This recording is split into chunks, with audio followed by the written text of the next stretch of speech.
Hello friends, welcome to Parth Shiksha. दोस्तों, आज हम क्लासिफिकेशन ऑफ अकाउंट्स की बात करेंगे, यानी अकाउंट्स को कितने पार्ट में क्लासिफाई किया जाता है हम वो सीखेंगे। अकाउंट्स को दो पार्ट में क्लासिफाई किया जाता है, ट्रेडिशनल अप्रोच से एंड मॉडर्न अप्रोच में। तो आज हम बात कर लेते हैं मॉडर्न अप्रोच की, और नेक्स्ट वीडियो जो होगी उसमें हम ट्रेडिशनल अप्रोच की बात करेंगे। आज ट्रेडिशनल इसलिए करेंगे क्योंकि ट्रेडिशनल में थोड़ा ज़्यादा टाइम लग जाएगा, ज़्यादा डिटेल, और क्योंकि अकाउंटिंग में जो सबसे ज़्यादा डेबिट क्रेडिट के जो रूल्स है वो हम ट्रेडिशनल अप्रोच से ही ज़्यादातर स्टूडेंट, ज़्यादातर लोग जो है वो फॉलो करते हैं, और ज़्यादा आसान भी है, ठीक है ना। तो इसमें हम 3 पार्ट में नॉर्मली सीखेंगे, वो अगले वीडियो में। आज हम बात कर रहे हैं मॉडर्न अप्रोच से अकाउंट्स को कितने पार्ट में क्लासिफाई किया जाता है, 5 पार्ट में।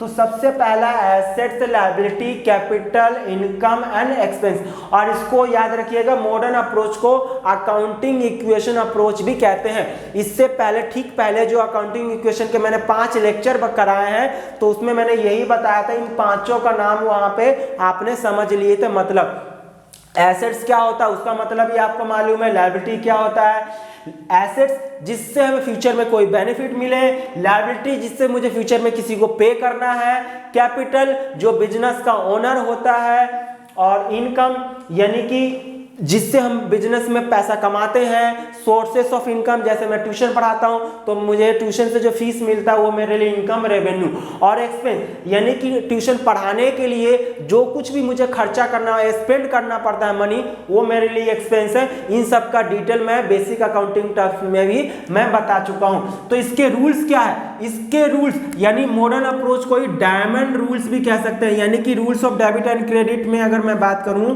Rules of debit and credit, यानी कि इसके लिए 2 पार्ट में हम कर लेते हैं। सीधा सीधा मैं एक साथ लिख देता हूं, एक ऐड।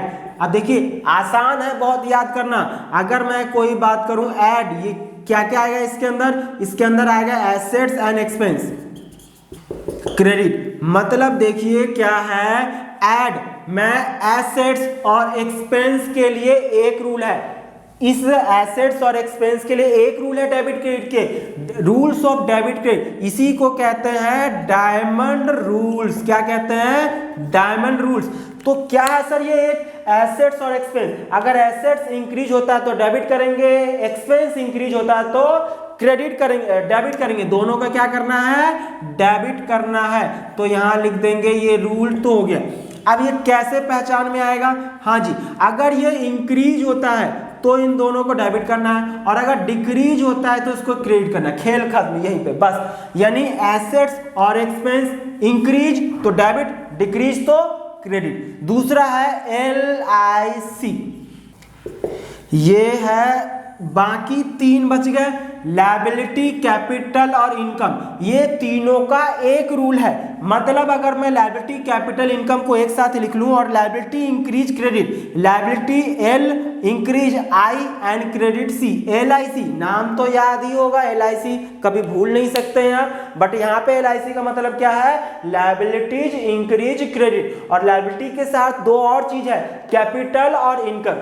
तो कैपिटल और इनकम ये दोनों भी अगर इंक्रीज होते हैं तो इंक्रीज होते हैं तो डेबिट करना है, और डिक्रीज होते हैं तो क्रेडिट करना है। सीधी सी बात है। इंक्रीज का रूल ये है, तो जाहिर सी बात है कि जब डिक्रीज होगा तो उसका उल्टा होगा, यानी कि इंक्रीज होने से क्रेडिट होता है तो डिक्रीज होने से क्या हो जाएगा, इंक्रीज होने से क्रेडिट, मैंने उल्टा लिख दिया। इंक्रीज होने से अगर क्रेडिट होता है तो डिक्रीज होने से क्या हो जाएगा, डेबिट हो जाएगा। कमाल है। तो ये है आपका मॉडर्न अप्रोच में अकाउंटिंग का क्लासिफिकेशन, अकाउंट्स का क्लासिफिकेशन और रूल्स ऑफ डेबिट क्रेडिट। तो ये मैं उम्मीद करता हूं कि आपको ये समझ में आ गया होगा। 5 अकाउंट्स को हमने 2 पार्ट में एक कर दिया, एक एसेट्स और एक्सपेंस का एक जैसा रूल है, लायबिलिटी, कैपिटल, इनकम का एक जैसा है। तो दोस्तों अगला क्लास जो होगा वो ट्रेडिशनल अप्रोच से अकाउंट्स को किस तरह से क्लासिफाई करते हैं ट्रेडिशनल अप्रोच में, हम वो सीखेंगे। तो इसी के साथ आज की मुलाकात हम यहीं समाप्त करते हैं, मिलते हैं फिर से नए वीडियो में। Thank you so much.